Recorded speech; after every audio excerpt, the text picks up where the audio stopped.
بسم الله الرحمن الرحيم.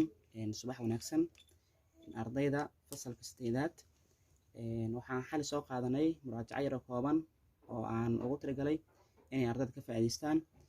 maanta qaybta waxaan dhameystiraynaa insha Allah waxaan dhameystiraynaa cutubka shanaad qaybta graafka ah taasoo dhici karta in ardayda ku yar adkaato. qaybta graafka isla egta toosan ayaan qaadanaynaa.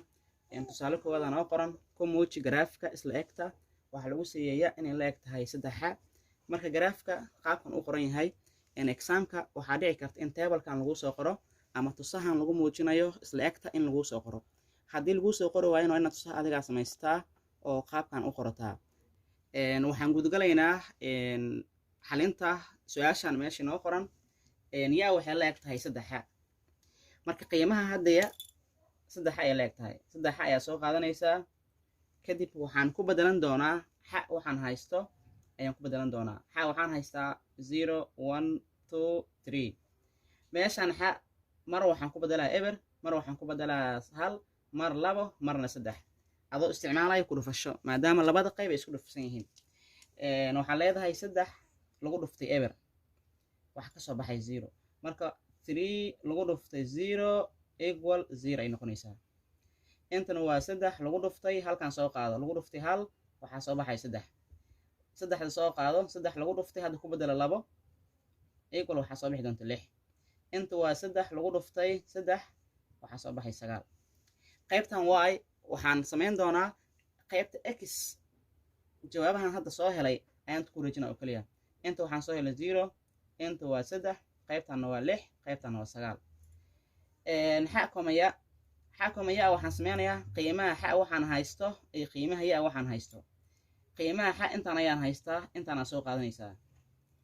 yaana waxaan haystaa sidoo kale qaybtan kale qaybtanna soo qaado qaabkaas ku muujinaysaa marka komaya inta waxay noqonaysaa 0,0 qaybtan kale waa 1,3 qaybtan kale waa inta waa 2 inta 6 2,6 qaybtan kale waa 3,9 marka qaabkan waxa la siit ayaa waxa ku muujinaysaa isla egtan soo heshay graaf ku muuji.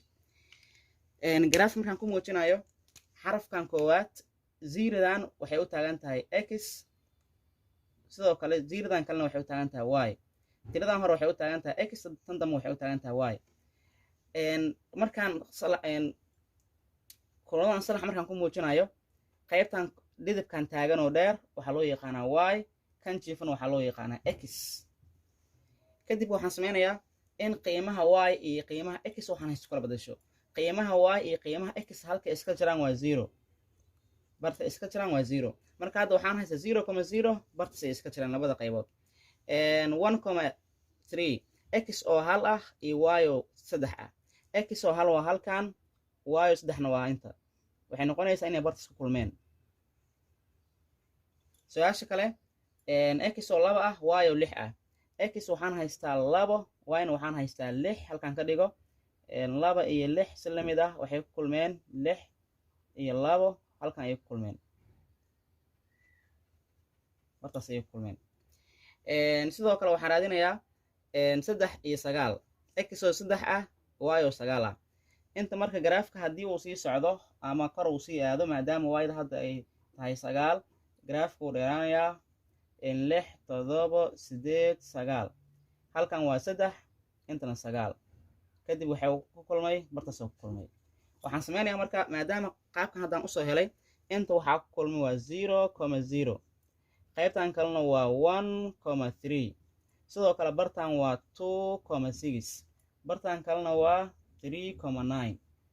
waxaan usoo sameynayaa xariiq dheer kaasoo markaas isku xirayo barta aan soo helay. xariiqan dheer ayaa sameynaysaa xariiqan dheer oo toosan weliba kaasoo isku xirayo barta aad soo heshay ayaa isku xiraysaa. marka qaabkaasaa marka loo xalinayaa haddii su-aashan lagu weydiiyo ama ay ku jirto imtixaanka isla egta toosan insha Allah.